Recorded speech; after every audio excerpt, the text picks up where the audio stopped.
Berikutnya adalah struktur dan keterpaduan di dalam daftar kode.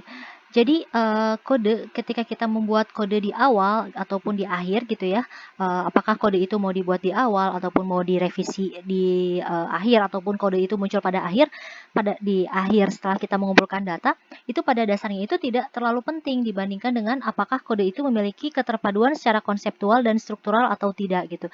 Jadi ketika kita menyusun kode, kita harus memikirkan bagaimana kode-kode itu berhubungan satu sama lainnya dengan kode-kode lainnya secara koheren dan mempelajari langkah apa saja yang penting yang bisa menjadi bagian dari struktur tersebut sehingga strukturnya itu menjadi terpadu.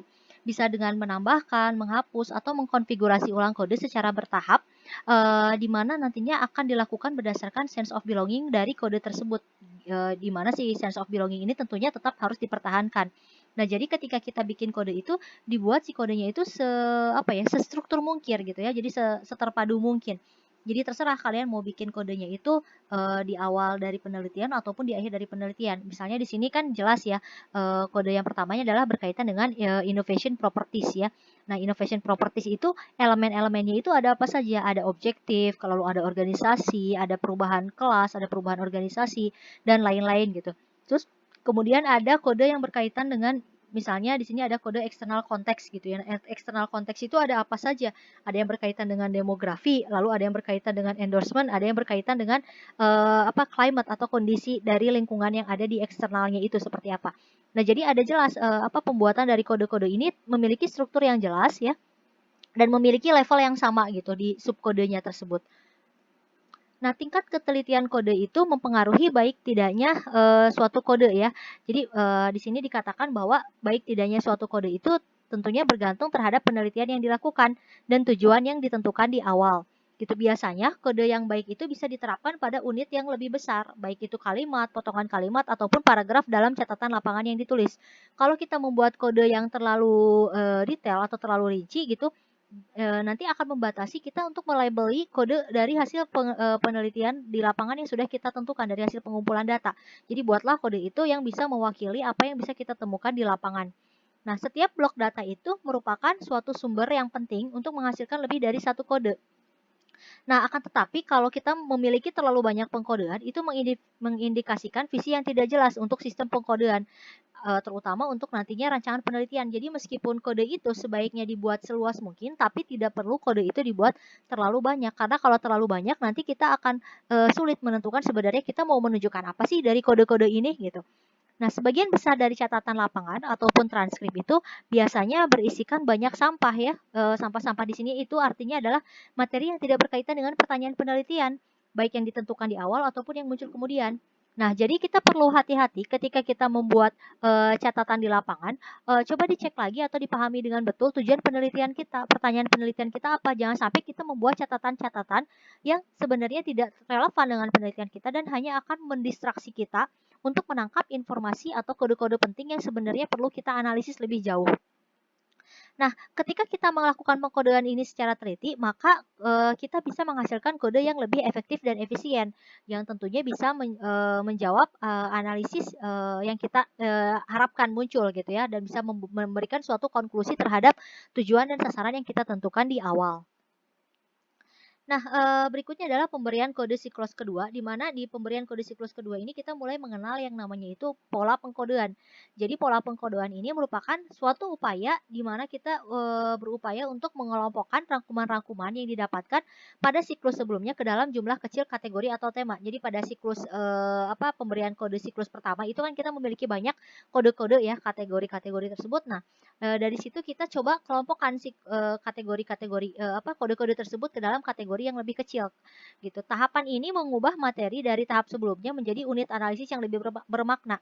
Karena tadi kan kita masih tidak melihat ya ada potongan-potongan kode-kode yang banyak itu gitu ya kan. Kalau misalnya di dalam model pengolahan data yang dijelaskan oleh Day itu dikatakan bahwa ketika kita melakukan proses kategorisasi dari kode tersebut, kita kehilangan hubungan antar kode-kode tersebut. Nah, ini pun sama seperti ini gitu. Jadi ketika kita mengelompokkan, kita tidak tahu kan apa makna dari si kode-kode tersebut, kategori-kategori di dalam kode tersebut. Nah, oleh karenanya kita perlu melakukan mengelompokkan kode-kode tersebut ke dalam kategori yang lebih kecil supaya nantinya itu hubungan antar kategori itu bisa lebih bermakna. Nah, jika disamakan dengan analisis kuantitatif, proses ini bisa disebut dengan analisis klaster atau analisis faktor. Ada 4 fungsi penting dari pola pengkodean. Yang pertama adalah memadatkan sejumlah besar data menjadi sejumlah kecil unit analisis ya. Jadi ada banyak sekali kan data yang kita peroleh di lapangan berupa teks dan lain-lain gitu. Dari situ kan dibagi menjadi beberapa kode gitu ya. Ada kode-kodenya itu ada macam-macam. Nah, kita mencoba untuk memadatkan berbagai kategori dari kode-kode tersebut. Nah, kemudian yang kedua itu mendorong peneliti melakukan analisis selama pengumpulan data karena tadi kita sudah melakukan proses pengkodean ya, proses mengidentifikasi pola dari kode-kode yang kita kumpulkan. Nah, ini akan mengencourage peneliti itu melakukan analisis di awal ketika kita melakukan pengumpulan data ya. Jadi pengumpulan data kalau tidak dilakukan dengan proses analisis nanti bisa jadi tadi ya ada mempengaruhi kualitas data, kemudian ada data-data atau kode-kode yang kurang kita explore di lapangan. Nah, berikutnya adalah membantu peneliti menyusun cognitive map atau semacam skema yang berkembang dan lebih terintegrasi untuk memahami berbagai insiden ataupun interaksi lokal yang terjadi di lapangan. Nah, pada penelitian yang terakhir, fungsi selanjutnya adalah pada penelitian dengan banyak kasus studi, pola pengkodean ini bisa jadi sebagai suatu dasar untuk analisis lintas kasus, yang mana bisa memancing kesamaan tema dan arah dari suatu proses. Jadi kalau kita memiliki banyak kasus studi membandingkan antara satu dengan lainnya, nah pola pengkodean ini membuat kita menemukan berbagai kesamaan dari kasus-kasus tersebut atau berbagai perbedaan atau karakteristik khas dari setiap kasus yang kita teliti tersebut. Nah, bagaimana cara melakukan pola pengkodean? Biasanya pola pengkodean ini terdiri dari 4 simpulan, yang mana 4 simpulan itu saling berkaitan. Nah, jadi pengkodean ini kan pola pengkodean ini pada intinya adalah kita mencoba untuk membuat suatu pola dari kode-kode yang kita miliki. Ini adalah pemberian kode di tahap yang diberikan di tahap pemberian kode siklus pertama. Ini kita memiliki banyak sekali kode yang acak.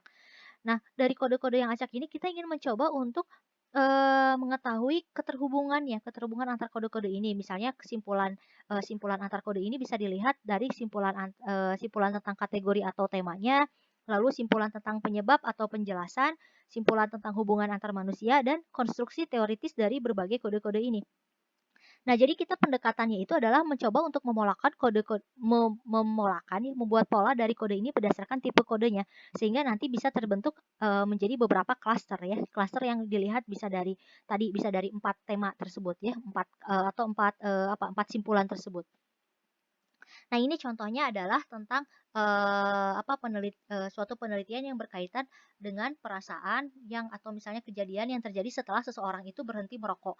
Nah, setelah seseorang berhenti merokok ini bisa ada banyak sekali yang dialami oleh responden ya, oleh partisipan gitu ya. Jadi ada 13 hal gitu ya. Yang pertama mereka ada yang menjawab tentang anxiety, nervousness ya, terus kemudian dan lain-lain. Nah, dari jawaban-jawaban mereka itu kita ambil kodenya ya, codingnya ini sudah dilakukan pengkodean ya di siklus yang pertama ini. Ada emotion code, ada apalagi ini, ada in vivo code ya, kemudian ada process code, dan ada juga descriptive code ya.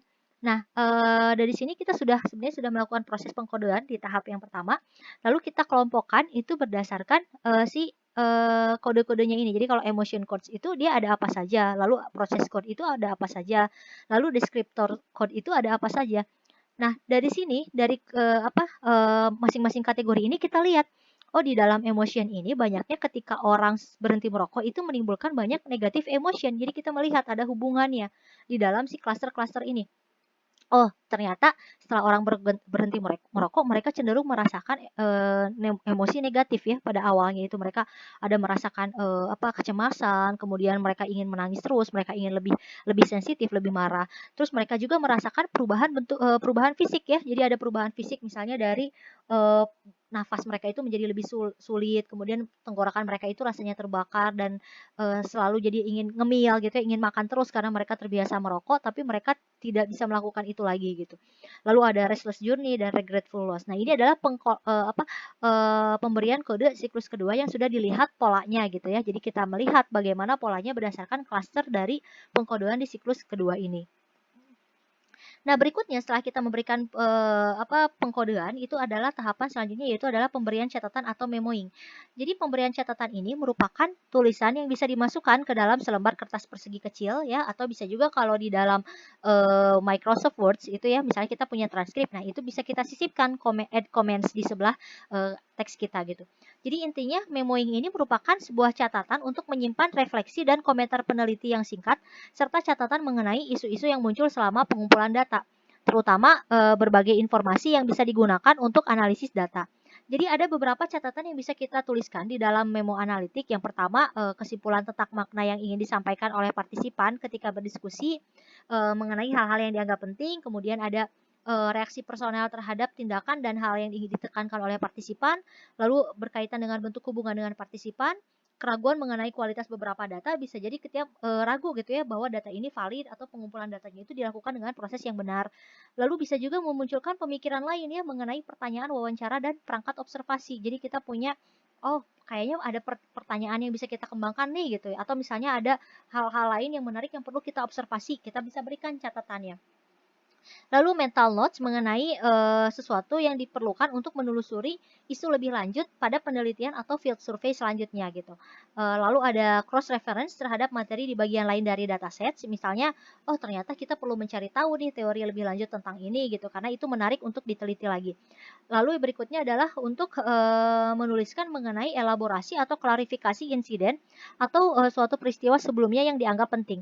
Memo analitik ini nantinya bisa memperkuat pengkodean dengan memperhatikan masalah itu lebih dalam atau mendasar yang perlu mendapatkan analisis yang lebih rinci. Jadi kita memberikan catatan untuk meng-highlight gitu ya, mana sih analisis yang kira-kira perlu untuk ditelusuri lebih lanjut gitu, atau perlu kita untuk klarifikasikan kembali di lapangan, atau misalnya perlu kita lakukan cross check dengan cara yang berbeda, misalnya dengan cara observasi atau dengan cara mengecek dokumen kajian kebijakan lainnya gitu. Nah, ini adalah contoh pemberian catatan memo. Jadi kalau misalnya di sini adalah dari hasil wawancara, dari hasil wawancara dan juga hasil observasi ya, transkripnya kita buat. Nah, dari sini ternyata ada sesuatu yang perlu kita highlight ya, apa ini dokumen gitu ya, very careful documentation. Nah, berarti coba kita follow up si documentation ini dengan cara apa gitu. Jadi kita tentukan di situ bikin catatan atau memonya.